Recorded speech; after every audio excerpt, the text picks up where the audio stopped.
Welcome to day 86. We're reading the whole Bible this year, and today we are on Joshua 16 through 18. Let's go. Chapter 16 starts off by telling us about the inheritance that Ephraim and Manasseh, the sons of Joseph, receive. Now, Joseph gets a double portion. His two sons get each their own inheritance because when Joseph was blessed by his father Jacob said, I'm discounting one of my other sons, so now you're going to get a double portion to you, which kind of makes Joseph the true inheritor of everything because he gets a double portion, and that passes on to his kids. They each get a full portion as all of their uncles as far as their tribes go. And so this is how those two tribes, the west half of Manasseh, which is the half in the promised land. Remember, we read about the east half already. Half the tribe stayed on the east side of the Jordan outside the promised land. So the west half and Ephraim get an allotment of land right next to each other. At the end of 16 and in the middle of 17, at the end of the allotments given for Ephraim and Manasseh, both times we get similar statements. Chapter 16, verse 10 and chapter 17, verse 12 say essentially that they couldn't drive the Canaanites out, or they couldn't drive the idolaters out of their land, and therefore they honestly didn't fulfill the Lord's requirements and commands of them.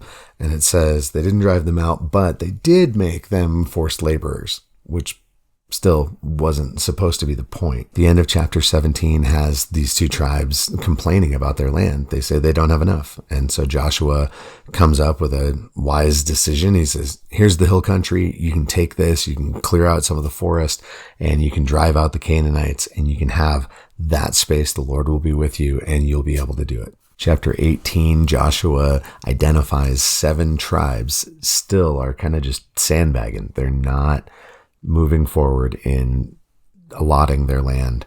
And so he says, go survey it. And while you're when you have the map drawn out of how the allotment should go or how this division of the land should go, I'll cast lots and inquire of the Lord. And so it's, remember, kind of like holy dice rolling, like the Lord's going to make them come up the way he wants so that we have guidance.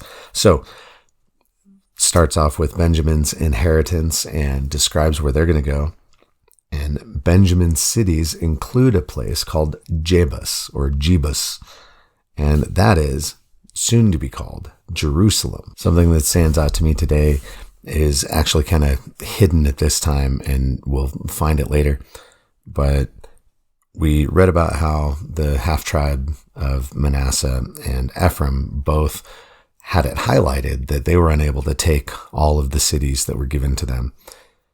We don't hear about that with Benjamin, and I don't believe we're going to hear about that with the rest of the 7 tribes or the 6 remaining tribes as we read through their allotments either.